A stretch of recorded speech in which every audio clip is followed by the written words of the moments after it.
Al-Fatihah. أعوذ بالله من الشيطان الرجيم. بسم الله الرحمن الرحيم.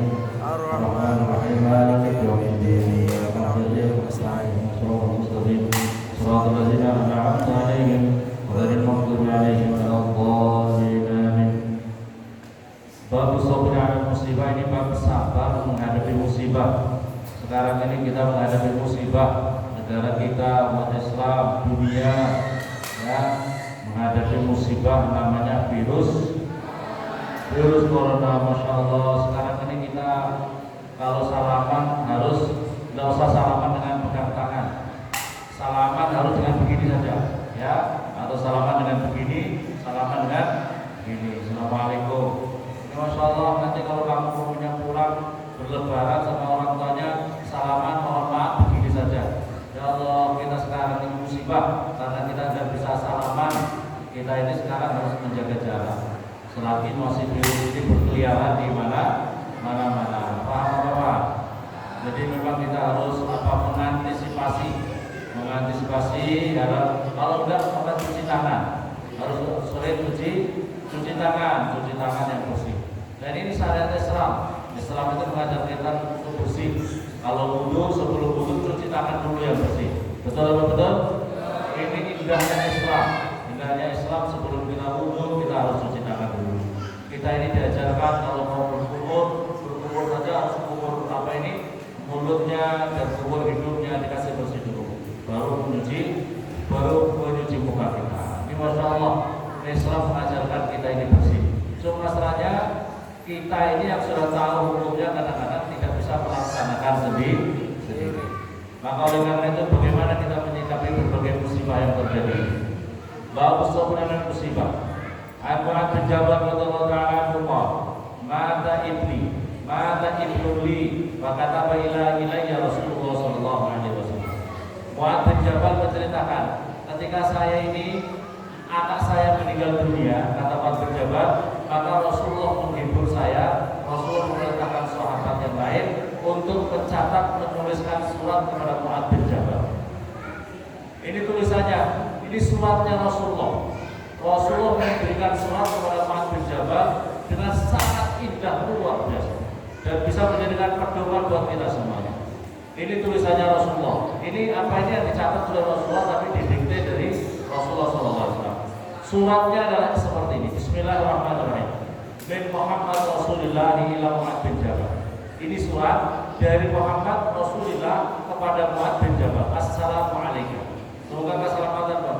Fa inni ahmadullah alladzi la ilaha illa. Sesungguhnya saya memuji kepada Allah alladzi la ilaha illahu. Apa? Fa'adzamallahu laka al-ajra. Semoga Allah memberikan mengagungkan, membesarkan Allah bagimu pahala. Wa alhamaka, dan memberikan ilham kepada kamu Mu'adz as-sabra, kepada sabar.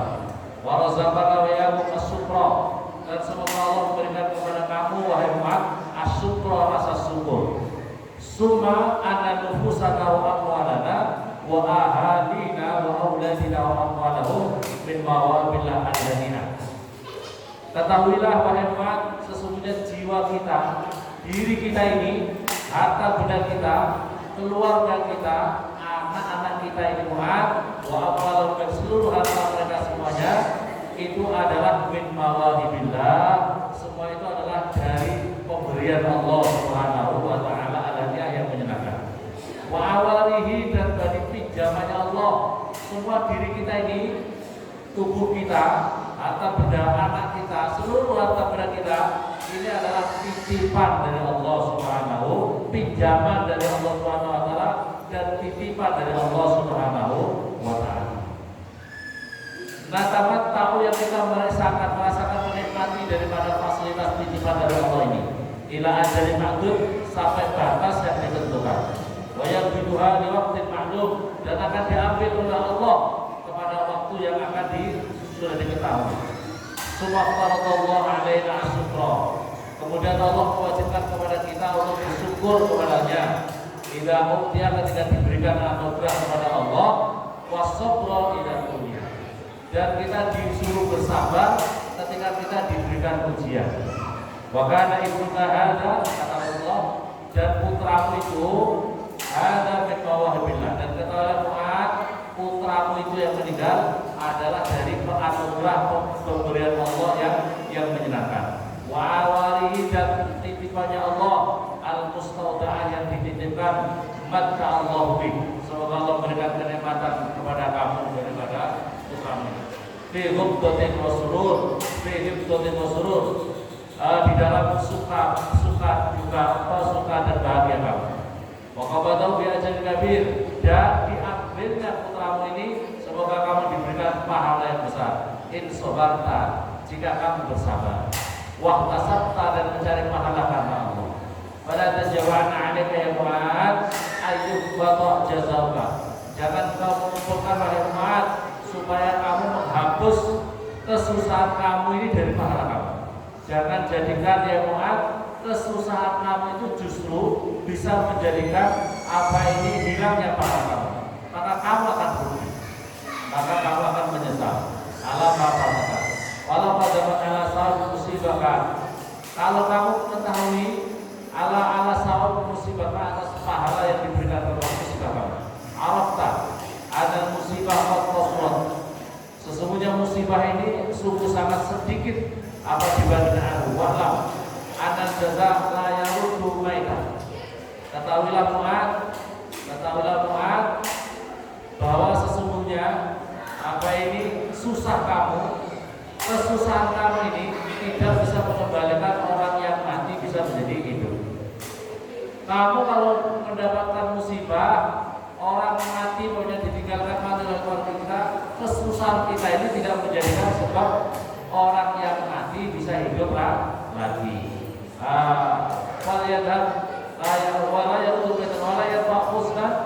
Dan tidak bisa menghilangkan kesusahan. Maka oleh karena itu hilangkanlah darimu apa itu kesedihan kamu. Bima wa nazilun bika, apa yang terjadi kepada kamu. Maka annaka qad nazala bik, rasakanlah wahai Mu'ad seolah-olah kamu qad nazala bik, kematian itu, musibah itu justru yang menimpa dirimu. Jadi musibah itu yang menimpa dirimu. Wassalam, semoga keselamatan. Jadi kita supaya bagaimana merasakan umpamanya ada orang yang mati, keluarga kita yang mati, paham ya? Ini nasihat yang terakhir Rasulullah, seolah-olah kematian itu justru yang menimpa dirimu, sehingga kamu tidak terlalu berlarut-larut dalam kesulitan bahwa kita juga akan mati, atau seolah-olah kamulah yang merasakan kematian.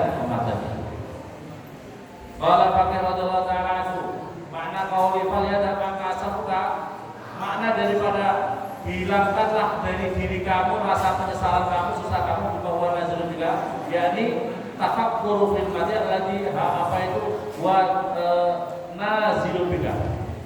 Berpikirlah kamu seolah-olah Mu'ad bahwa kematian itu yang justru terjadi atas diri kamu.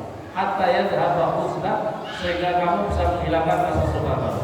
Bahkan nama qad yakni ka'anna qad ja'al maut, seolah-olah kamu didatangi kematian. Karena rajul idza tafakkara fi mauti nafsi wa alima annahu yamut an qarib falyasha. Karena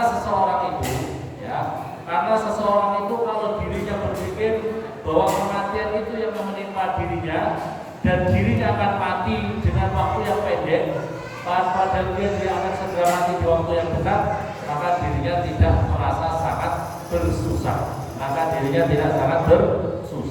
Paham ya? Inilah nasihat Rasulullah yang sangat istimewa.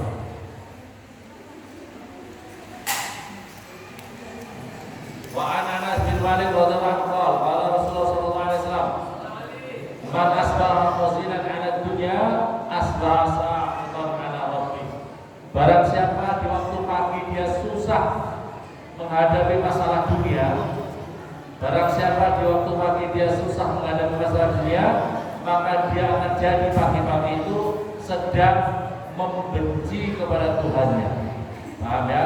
Jadi kita itu harus slow, santai saja. Perkara dunia itu santai saja, jangan kemerunsuk. Jadi kalau kita pagi-pagi merasa susah atas perkara dunia, seolah-olah kita ini sedang membenci Allah kepada Allah Subhanahu wa taala. Wa man asbaha yashku musibatahu nazala bi wa innama yashku Allah taala. Barang siapa pagi-pagi dia mengeluh atas musibah yang menimpa dirinya, maka seolah-olah dirinya sedang matur, sedang apa itu mengeluh kepada Allah Subhanahu wa taala.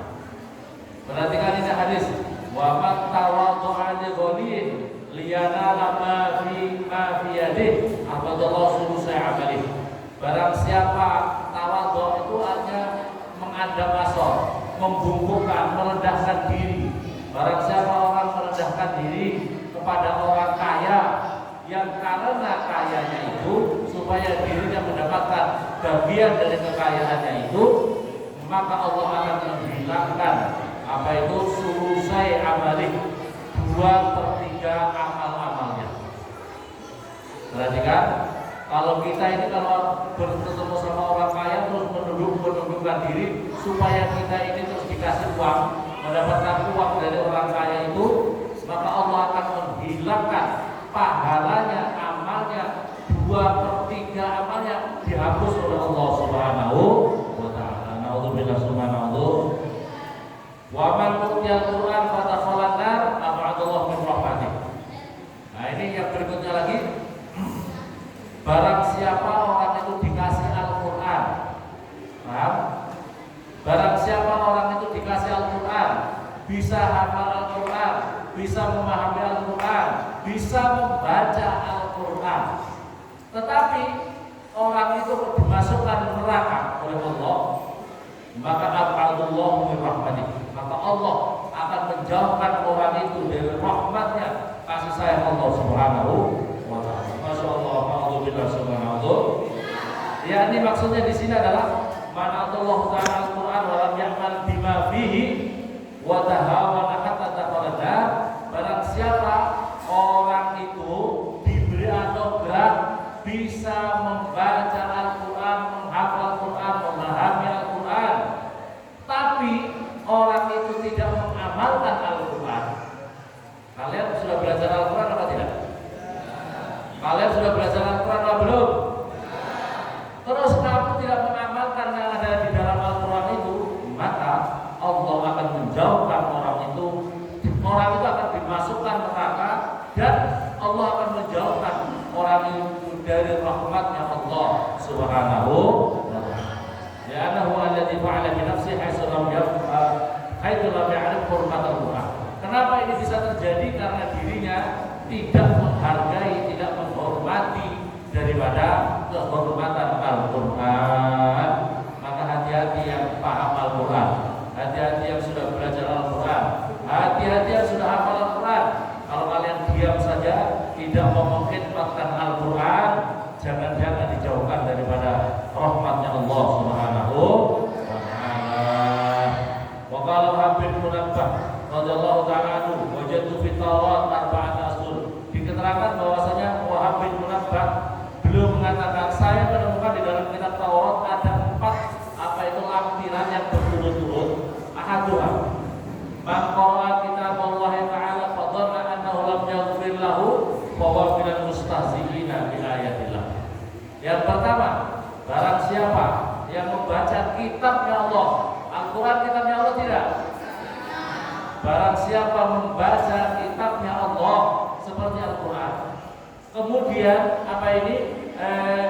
dirinya punya persangkaan bahwasanya dengan membaca Al-Qur'an, mengamalkan Al-Qur'an, dirinya tidak mendapatkan ampun dari Allah Subhanahu wa taala, maka orang itu dinamakan orang yang meremehkan dan tertawakan kitab Allah bi ayatillah. Jadi kalau kamu membaca Al-Qur'an dan kemudian kamu menganggap bahwa kamu tidak diampuni dosa kamu, maka kamu itu termasuk orang yang melecehkan, mentertawakan, meremehkan Al-Qur'an. Wasani man saka musibatan nazarat bihi fa inna ma yasku rabbah. Barang siapa madur mengeluh terhadap musibah yang terjadi pada dirinya, maka sesungguhnya orang itu adalah sedang mengeluh kepada Allah Subhanahu wa taala. Wasalis man barang siapa man khazan barang siapa susah atas yang terlepas darinya, faqad sakhita ala qadar rabbi, maka sungguh dia murka atas qadanya Allah Subhanahu wa taala. Wa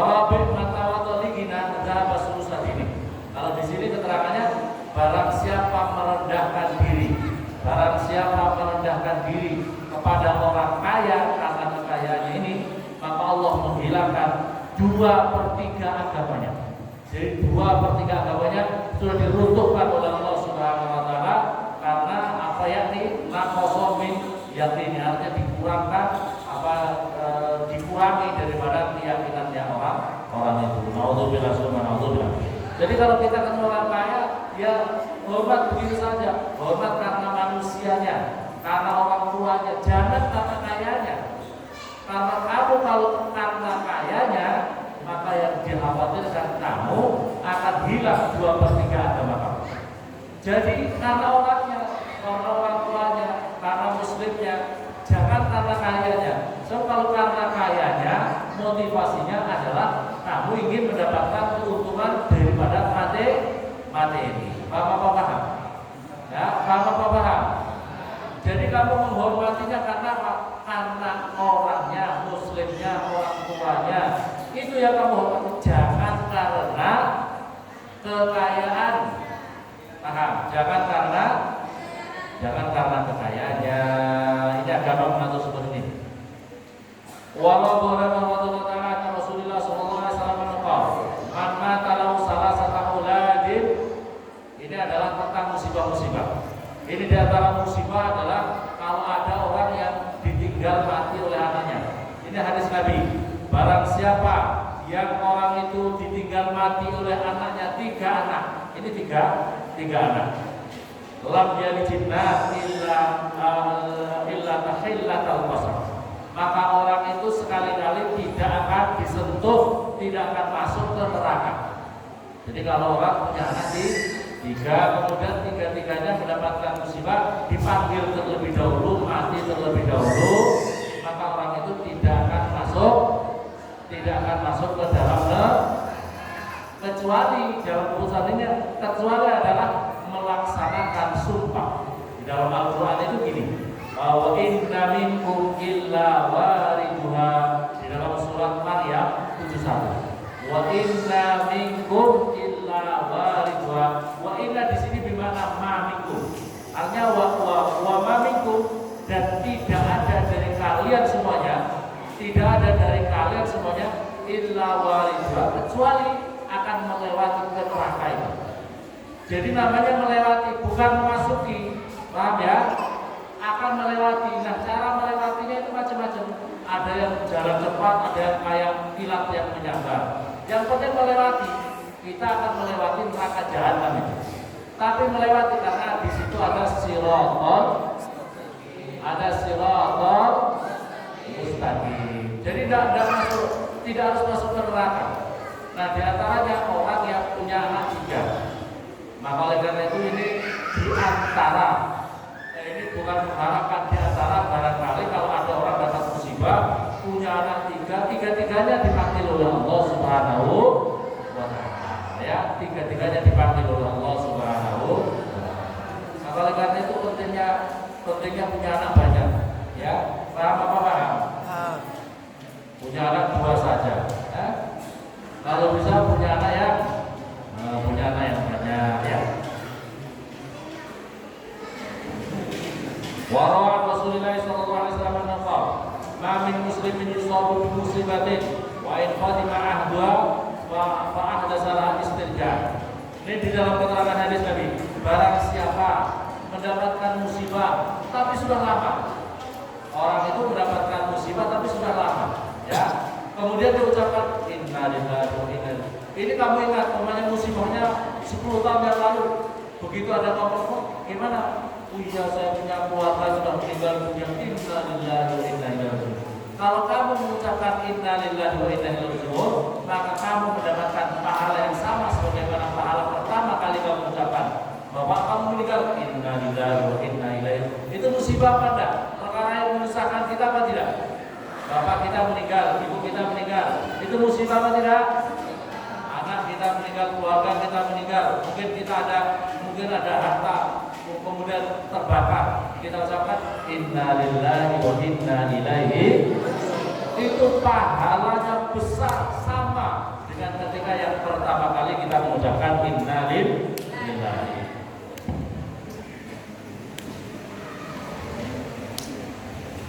Diterangkan di sini ada seorang laki-laki mendatangi Rasulullah. Ya Rasulullah, ini kuntu arjuhu li kibari sini wadhafi. Ya Rasulullah, saya punya anak meninggal ya Rasulullah. Padahal anak saya itu sangat saya harapkan karena untuk nanti masa tua saya supaya menjadi pewaris saya. Wasiti wadhafi, dan ketika masa lemah saya nanti ya Rasulullah.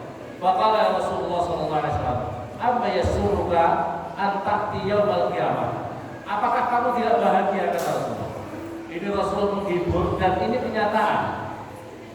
Apakah tidak membahagiakan kamu wahai laki-laki? Wahai rajul wahai fulan, an ta'ti yaumal qiyamah, nanti anakmu itu nanti di hari kiamat disuruh sama Allah, udkhulil jannah, wahai anak, karena masih kecil tidak punya dosa. Paham ya?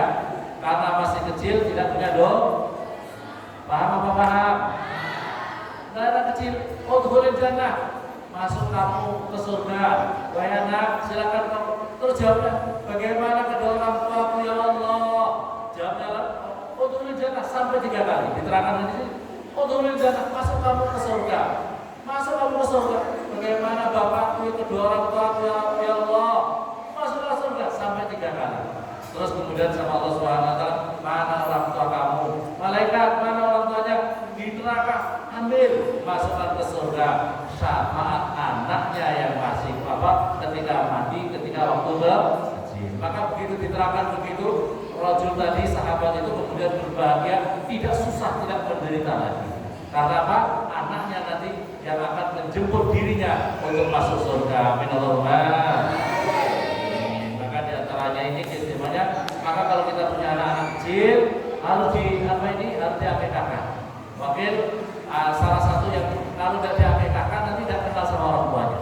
Maka oleh karena itu pentingnya kalau punya anak kecil akekahkan, supaya nanti kalau di akhirat dirinya yang akan menjemput kita untuk masuk surga sama anak-anak kita yang masih kecil diakekahkan yang meninggal dunia. Qala Faqih haddatsani Abi rahimahullah taala bi isnadin anil Hasan al-Bisri rahimahullah qala sa'ala Musa alaihi salam Rabbahu azza wa jalla. Nabi Musa, Hasan al-Basri menceritakan, Nabi Musa itu bertanya kepada Tuhannya, faqala ayya rabbi ya Allah, mal a'id lil marid, malil a'id lil marid. Berapa pahalanya? Apa pahalanya orang-orang yang mau menengok orang-orang yang sakit ya Allah?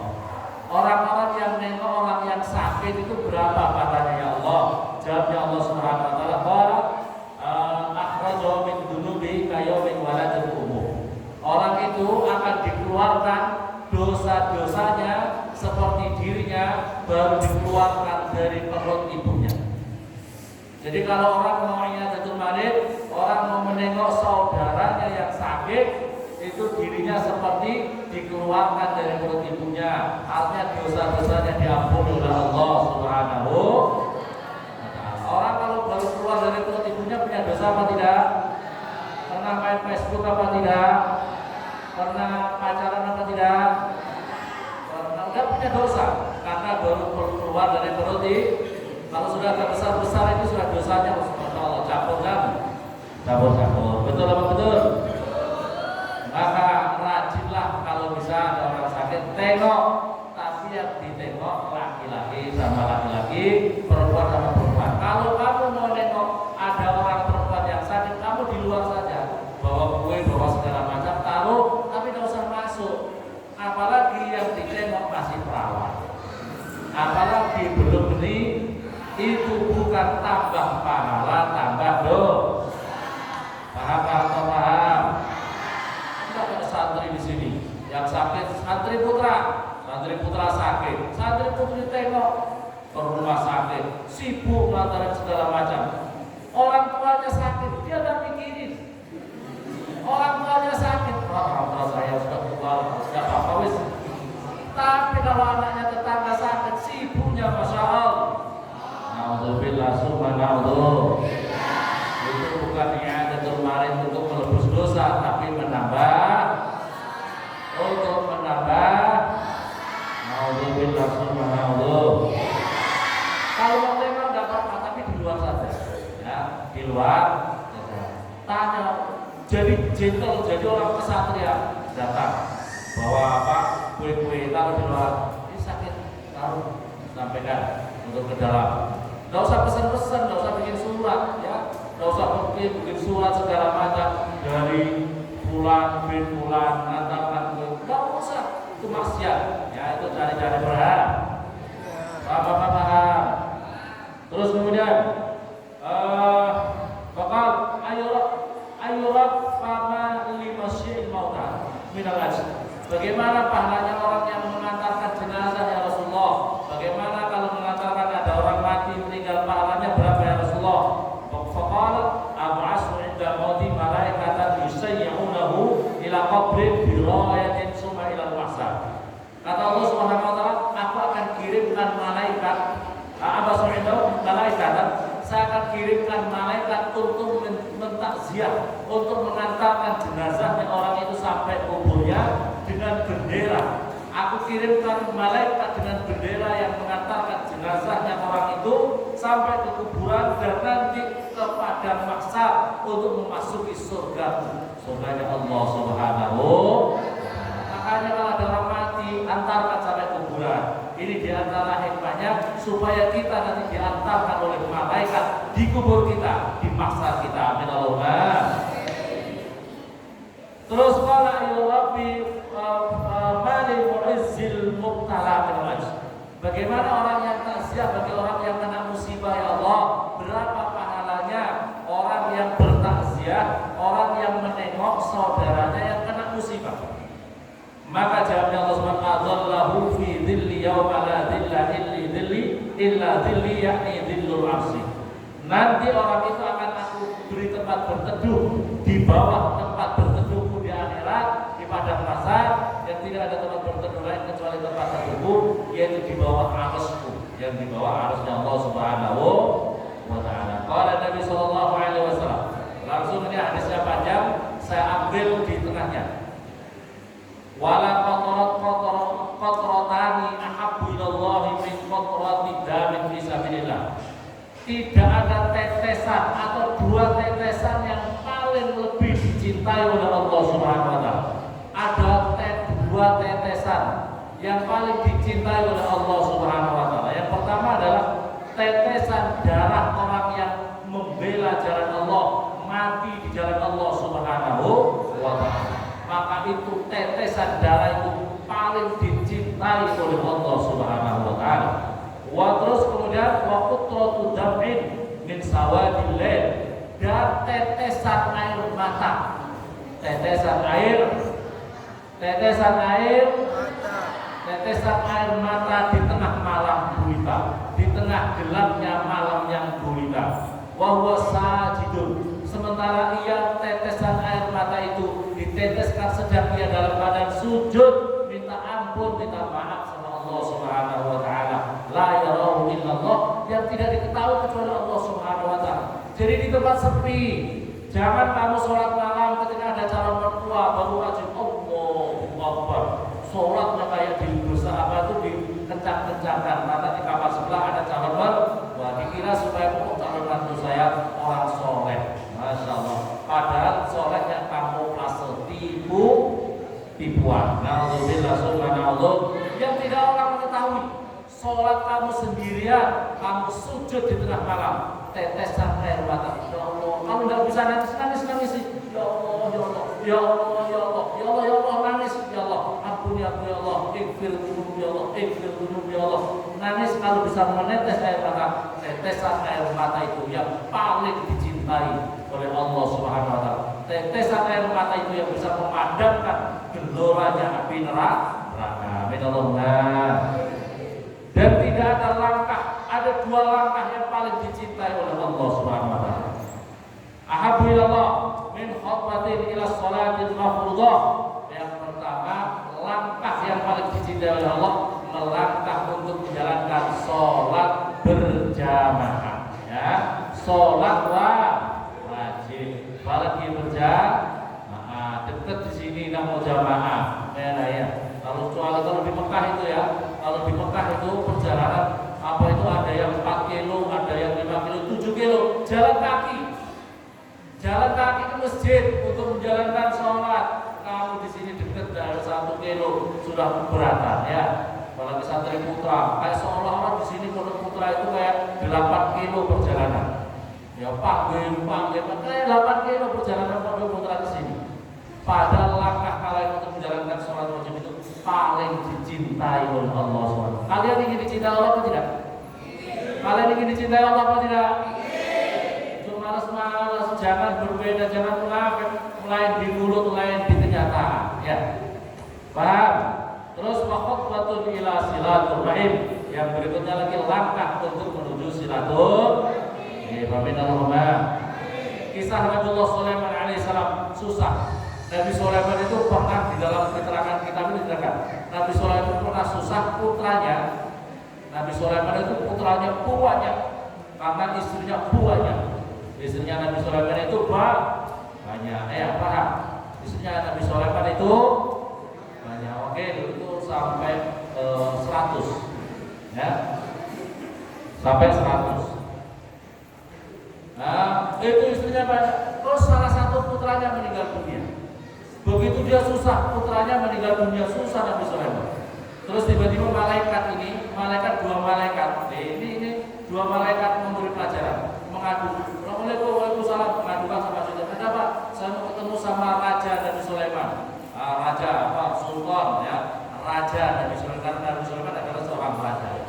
Saya ingin berjumpa mengadukan masalah. Oh ya, akhirnya Nabi Sulaiman menemui orang ini. Ada apa? Baik, apa itu orang? Wahai Nabi Sulaiman, saya ini punya masalah. Saya mau minta keadilan, wahai Nabi Sulaiman. Minta keadilan apa? Ini saya punya tanaman dirusak sama orang ini. Saya punya tanaman dirusak sama orang ini. Kata satunya, sama Nabi Sulaiman, kamu kenapa merusak tanamannya orang ini? Wahai Nabi Sulaiman, tanaman itu biasanya kan di kanan kirinya jalan. Di jalan raya itu kan jalan umum. Jalan raya itu jalan umum. Ini orang nanamnya di tengah jalan. Maka kalau terkena injak daripada kuda-kuda kami, layak pantas kalau tanamannya orang ini rusak. Maka bagaimana dia minta keadilan? Itu kan tanah umum. Tanah jalan raya itu tanah umum, kok ditanami? Pokoknya kalian ada tanah umum gitu, kau tanam singkong di tengah jalan, ditabrak orang apa tidak? Ini tabrak orang. Makanya ini di tengah jalan, wahai Nabi Sulaiman. Terus ya kamu salah gitu. Kata Nabi Sulaiman, kamu salah. Kamu nanam kok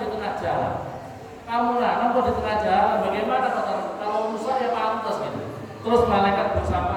Nah itulah Nabi Sulaiman. Bukankah ini jamnya mereka orang itu tanamannya di tengah jalan? Maka wajar kalau Nabi Sulaiman, kamu salah, kenapa tanaman di tengah jalan? Kemudian para malaikat itu kemudian ngomong gini. Lantas malaikat, kalau begitu wahai tuanku, wahai Nabi Sulaiman, kenapa Anda begitu susah? Kenapa kamu begitu susah? Gara-gara putra Anda ini, karena putra Anda meninggal dunia. Bukankah dengan meninggal dunia itu menjadikan sebab orang bisa masuk surga? Orang meninggal dunia bisa berjumpa sama kekasihnya Allah Subhanahu Wa Taala. Bagaimana kita bisa berjumpa sama Allah kekasih kita? Bagaimana kita bisa masuk surga? Kalau kita tidak mati, mati itu kan jalan menuju akhirat. Nabi Sulaiman, astagfirullahaladzim, tobat Nabi Sulaiman tobat. Jadi malaikat itu hanya untuk memberi kisah saja seperti itu, memberi pelajaran Nabi Sulaiman bahwa mati itu adalah untuk berjumpa sama Allah. Mati itu adalah untuk kamu tidak akan bisa masuk surga kalau tidak mati. Betul? Kamu ingin masuk surga tidak? Syaratnya mati. Nah, paham? Syaratnya mati. Mau masuk surga?